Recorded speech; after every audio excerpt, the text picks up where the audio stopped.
In this episode, we're going to answer your most burning questions, the stuff that you've always been asking, but we've never answered. Is collagen a scam? And can you use tretinoin forever? And what's the deal with milia, and what are you doing that could be causing them? And what is our derm-approved, pregnancy-safe skincare routine? Also, what are the hacks that we swear by for using minoxidil? And is your hormonal IUD causing your acne? And if you have a pressing question for us, please drop it in the comments of this episode or send us a DM on Instagram at the Skin Deep MDs. We'll answer this and more on today's episode. Are natural deodorants safer? I think with aluminum, if I ever see irritation, it would be in like the higher percentage, like the prescription strength. Yeah, here's my problem with natural deodorants is... All right, y'all. Welcome back to another episode of the Skin Deep MDs. Today is kind of a fun one. It's kind of more casual. We asked you to send in your hard pressed questions. We didn't ask me anything on our Instagram, and y'all definitely sent some really good ones.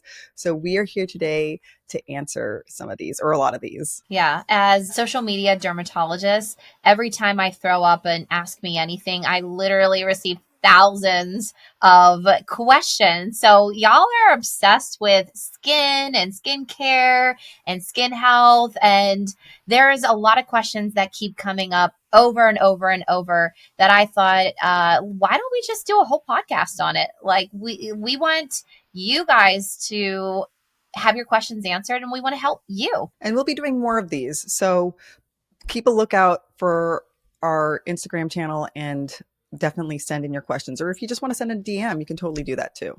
Yeah. And before we jump in, we just want to send a big shout out to everyone who's been following along, who rates our podcast, who leaves comments. It means the absolute world to us. And if you haven't already, make sure that you download our episodes on Apple or Spotify. You can also watch the full episodes on YouTube, and please subscribe to our newsletter. There is so much cool information, a lot of summaries from the episodes, product recommendations, discounts and deals, all the good stuff. So you definitely don't want to miss out. Lots of goodies. All right. Well, let's jump right in. I have all the questions here. Okay. So one of my favorite topics, and everyone asks about this all the time, is tretinoin. And this question is tretinoin okay to use long-term? Yes, I get that question multiple times. Yeah. Tretinoin is definitely okay to use long term. We have studies going back to the 70s or even before that. And tretinoin is actually supposed to be used long term, not only to help for those with acne, where it increases your skin cell turnover and decreases the clogging of pores and improves skin texture, but also for those who are trying to combat the signs of aging and sun damage. It helps remodel collagen to help with fine lines and wrinkles, and you can seriously use it until the day you die. Yes. I mean, I've even prescribed it for kids before for, keratosis pilaris or in severe cases of baby acne. The only time it's off limits is when you're pregnant. Theoretically, you're not supposed to do it. There hasn't been any real hard evidence that it would hurt the baby. But with all that being said, it's better to be safe than sorry. And it's the only, for me, 9 months, 18 months, because I was pregnant twice, where I went without it. But the second I delivered, I was slathering that bad boy all over my skin again. Not on your nipples. You can't put it on your nipples when you're breastfeeding, but you definitely can use it on your face. The studies show that there's minimal to no absorption. There's no evidence that it harms the baby as long as it's not a premature child. You're not putting it on your nipples and you're washing your hands when you're done. But again, we've used things like tretinoin in young kids for other reasons. So yeah, definitely. Interestingly, when I was doing my research on tretinoin and breastfeeding, I learned that we also naturally have retinoic acid, which is tretinoin, in our breast milk. There is some of that naturally in there, which I thought was interesting. Well, we could talk about some products that are great for comedonal acne, but in people with dry skin, because I think, it's people often ask, can I use this if I have dry skin but acne? That's a commonly asked question I get. What are your thoughts, Lindsay? So when we talk about comedonal acne, the gold standard is a retinoid, just like we were talking about. But you definitely wouldn't want to start with something like tazarotene or a really strong tretinoin, because if you have dry skin, it's going to exacerbate that, and you're not going to be able to tolerate the treatment. Therefore, you are not going to get results, and you're going to be pissed. Mm-hmm. So if you have pretty bad comedonal acne and you're on the drier side, you're on the sensitive side, I always tell my patients start with adapalene.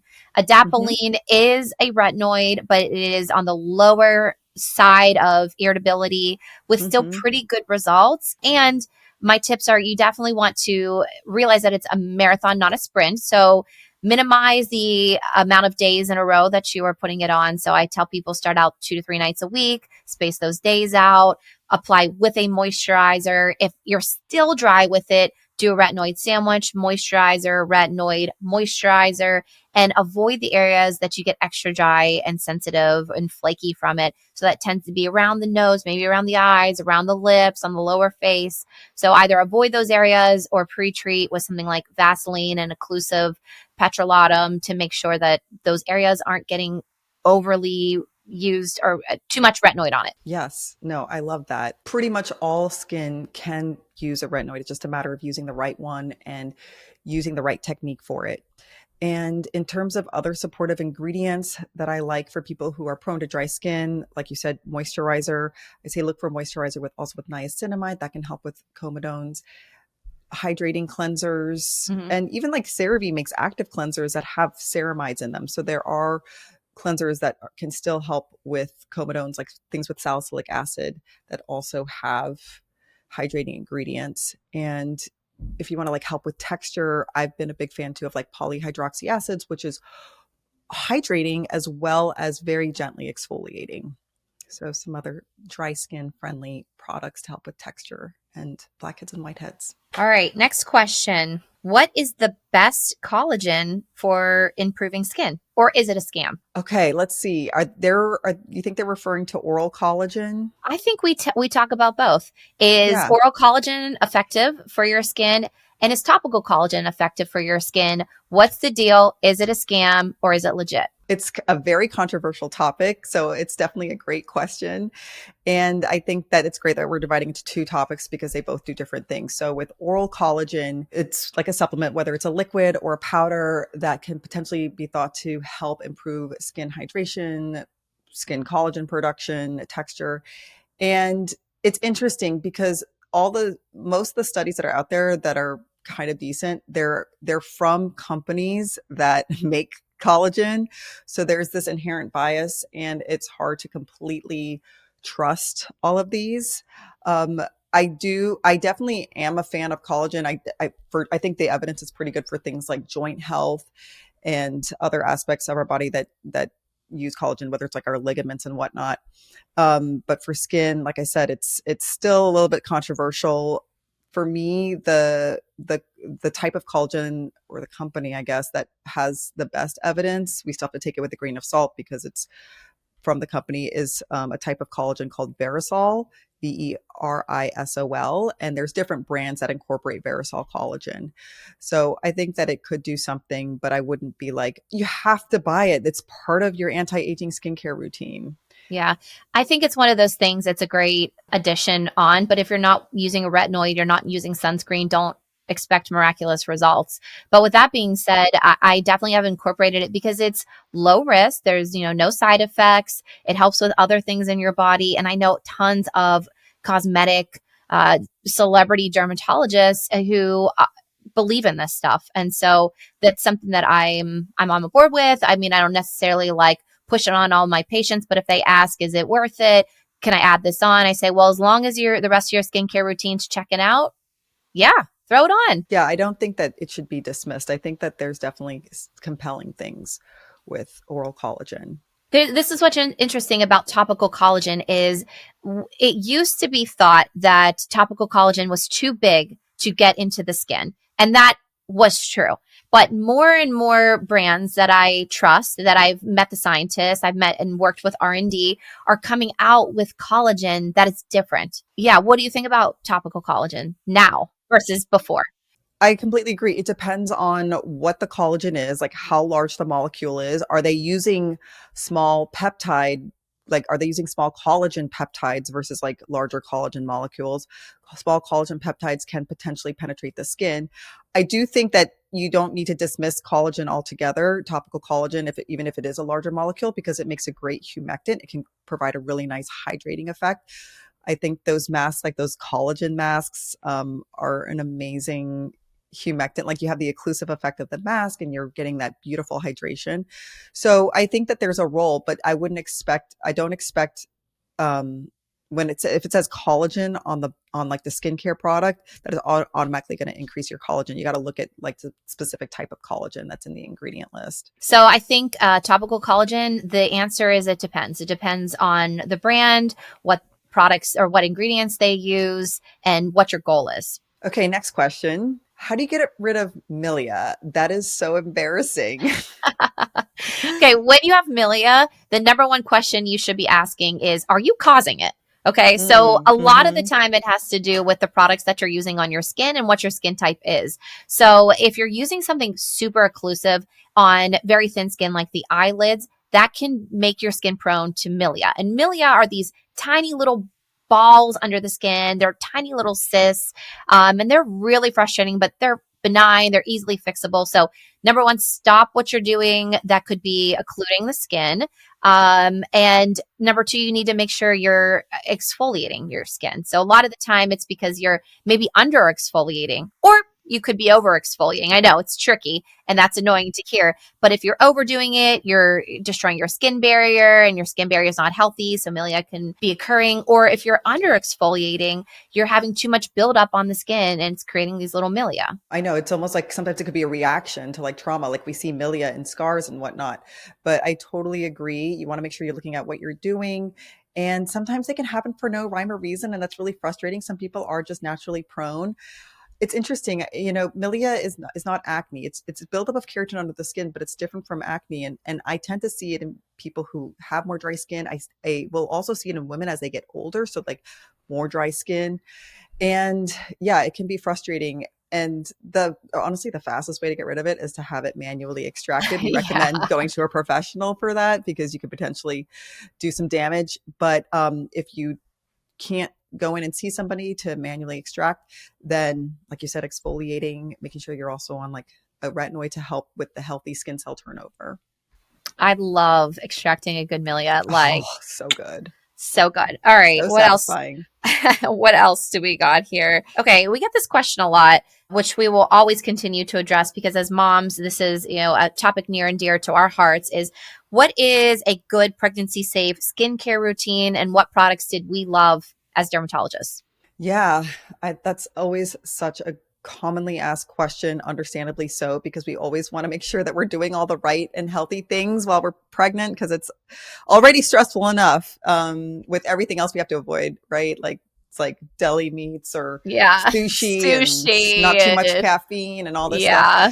When it comes to skincare during pregnancy, I try to keep it pretty simple for people. I like to talk more about what not to use as opposed to all the things you can use because you could pretty much use most things, which is reassuring. But I like to say, what should you not use? The number one thing that I tell people, because it's the most available to over the counter, are retinoids. So whether it's over the counter retinols or things like adapalene or prescription retinoids like tretinoin, Retin-A, Tazorac, just because we have seen birth defects with, well, for sure with oral retinoids, Accutane being the main example. There have been some case reports with stronger topical retinoids like Tazorac. So we're like, just play it safe and avoid topical retinoids altogether. And so that's one. And then this one's a prescription hydroquinone, just because it has high systemic absorption. So, but that, because like I said, it's a prescription. So that one's pretty easy to avoid. When it comes to exfoliating products, this is a little bit more of a gray area, but for like alpha hydroxy acids, I say try to stay under a certain percentage, stay under 10%. Salicylic acid, most products are 2%. I say, yeah, don't go higher than that. But you could use, vitamin C, niacinamide, and other antioxidants and peptides, your moisturizers. And when it comes to acne, there are some gray areas with it. Of course, like I said, avoid retinoids. We talked about exfoliating products, try to keep that, more on the gentle side. And, but benzoyl peroxide, there's a gray area. I do tell patients it's okay to use like under, I mean, this is just me. I think that different derms have different perspectives, but I say like 5%. And, I prefer washes because you can wash that off easily. It's not like staying on your skin, or things that aren't covering a wide surface area, like leave-on products that aren't covering a wide surface area, which is rare. And yeah, there's some prescription things that we have to avoid when it comes to acne, but and sulfur, I think, is a gray area that's available over the counter. We love azelaic acid for acne. I think that the most important thing about pregnancy, other than the couple of things that are absolutely do not use, is you have to realize that your skin's going to change during pregnancy, and you want to just be gentle because your skin can fluctuate so much and be so temperamental that honestly, like, less is more. You're going through it, right? Your body is changing. You are growing a human. Give your skin what it's asking for and what it needs. And whether or not that means you need to be more gentle with it, or, you need to maybe start using some other acne products because you're breaking out, you have to listen to your skin and do what's best for you during those hormonal changes. 100%. Yeah. Not only is your body changing, your skin is changing. I got a good one. I think this is a super interesting topic. How do you apply minoxidil? How do you apply Rogaine? Because there's a right and a wrong way to apply Rogaine. And if you are not using it correctly, you're not going to get the results, and you're going to stop and you're going to be pissed. Yes. So Rogaine is my favorite over-the-counter product for hair growth. A lot of people don't a lot of people don't think it works because they're like, they use it for 3 months now, like they don't see results. I'm like, you got to use it minimum of 3 months. Sometimes it could take 6 months, sometimes even longer to see a difference. And, I get it. Some people don't like the messiness of a topical application, but when you use it, you want to make sure that, yes, you are using it properly. For me, it's just making sure that you are using, like, exposing the parts that you want to use it on so that there's like minimal hair in the way.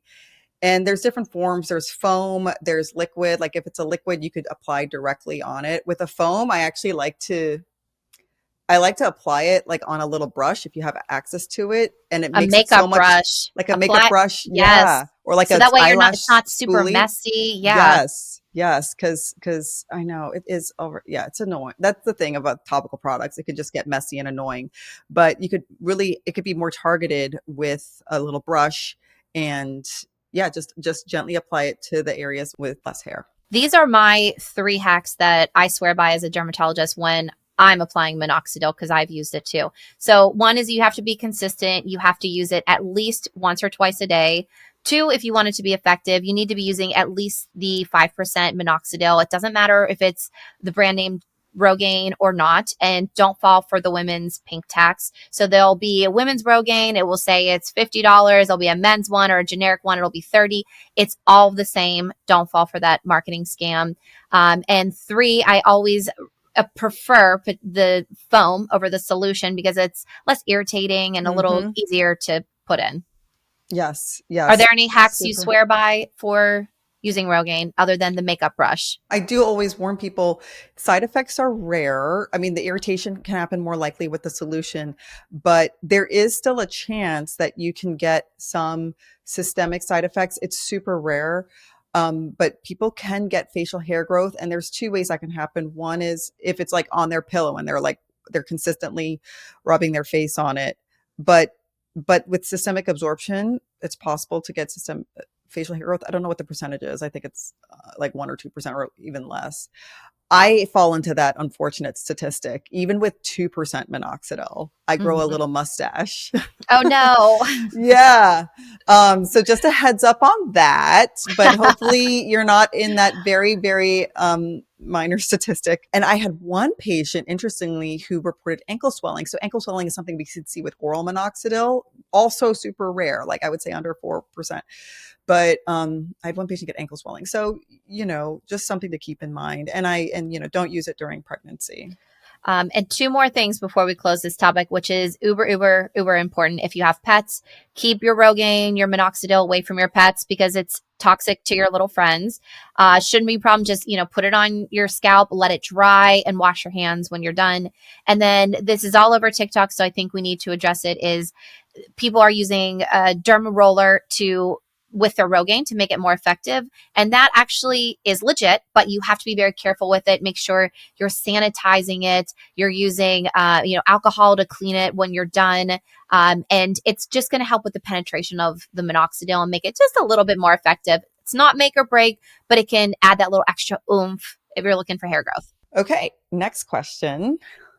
Hormonal acne and acne after IUD insertion. Oh, okay. So I think that the tough thing is as dermatologists, we see this a lot more than probably what's out there because someone when they come into us, they already have severe hormonal acne, right? And it could Mm. be from their IUD. But in Mm-hmm. reality, the percentage isn't that high. So don't be Mm-hmm. afraid to go on a hormonal IUD if that's what's right for you and your life and your form of birth control and protection. But with that being said, it is a potential side effect. It probably should be talked about more.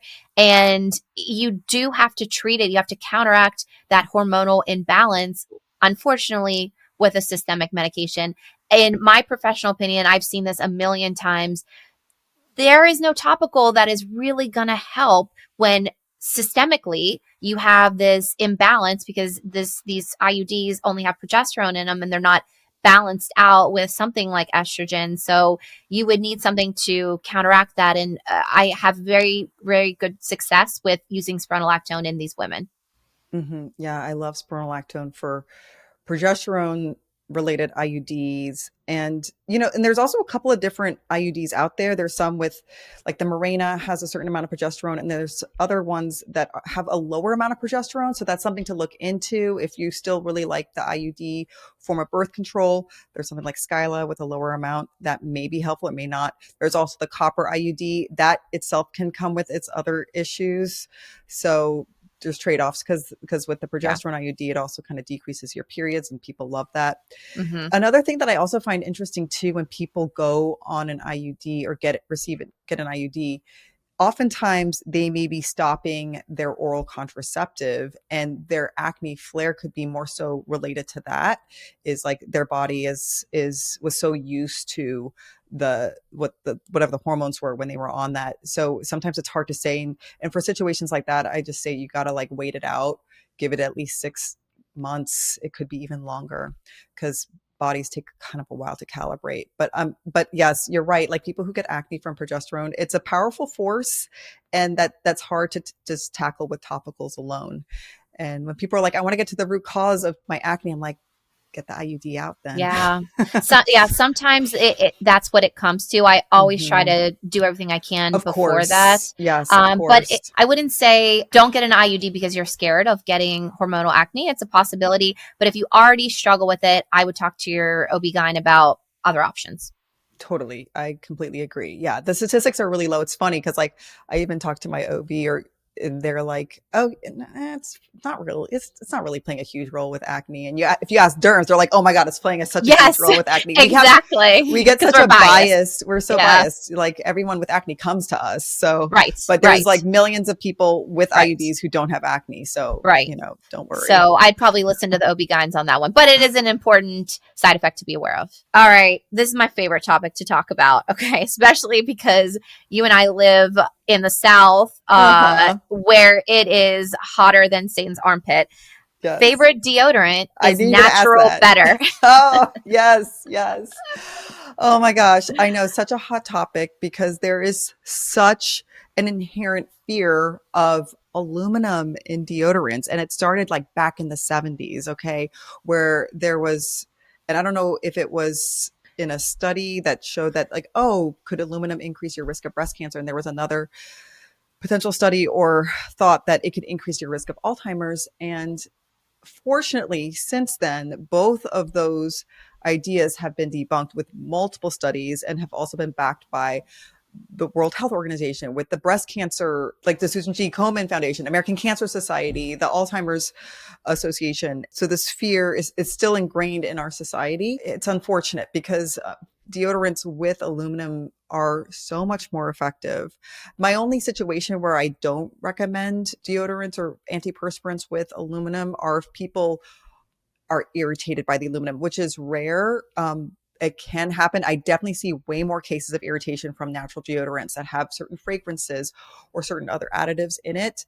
I think with aluminum, if I ever see irritation, it would be in like the higher percentage, like the prescription strength. Yeah, here's my problem with natural deodorants is you think you're trading it for something natural, and just because something's natural doesn't mean it's good for you, right? Like arsenic is natural, poison ivy is natural, but I don't recommend like rubbing it all over your pits because you're going to break out, right? And so they're using a ton of essential oils, which are, something that's highly allergenic, and it does not stop sweat, and it does very little for odor too. And so odor is caused by sweat mixing with bacteria on the skin, which produces that odor. And so when you're using a natural deodorant, all you're doing is putting some form of like fragrance on your underarms. It's not stopping the sweat, it's not getting rid of the bacteria, and it's causing a rash under the arms. So you're probably going to smell pretty bad if you struggle with body odor and you're relying on a natural deodorant to stop that. Now, with that being said, if you still don't want to use aluminum in your deodorant, then you definitely want to look for something that it at the very least has some ingredient that's going to target that bacteria in the skin. That way you can lessen the bacteria so that there's less body odor. And what I prefer for that is using something like benzoyl peroxide or a really, really low strength glycolic acid or hypochlorous acid. So those are all going to reduce the bacteria on the skin so that there is no body odor, but it will not stop sweating. Yeah, exactly. I love that. Like if really all you care about is the body odor and you don't want to use something to stop sweating that's effective, like with aluminum, then love that hack. Just like benzoyl peroxide, a low strength glycolic acid, or hypochlorous acid. But yeah, I agree. I can't tell you how many, like I see way more armpit dermatitis cases in people who are using these natural deodorants, and it's frustrating because I understand like you want to do what's best for your health.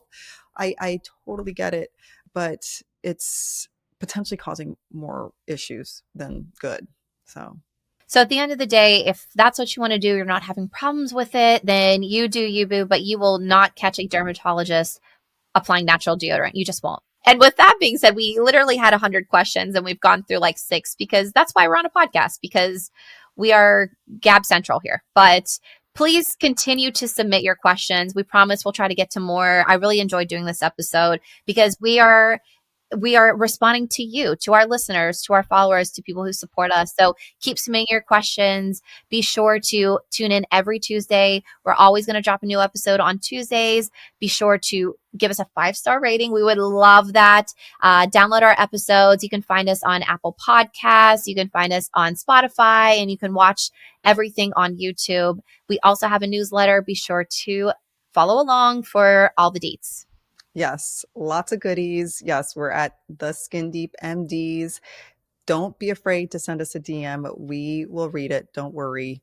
We have a whole team of people here. Okay. And yeah, this is fun. So we'll definitely do more. Thank you so much. Tune in next Tuesday and we will see you then. See y'all. Bye.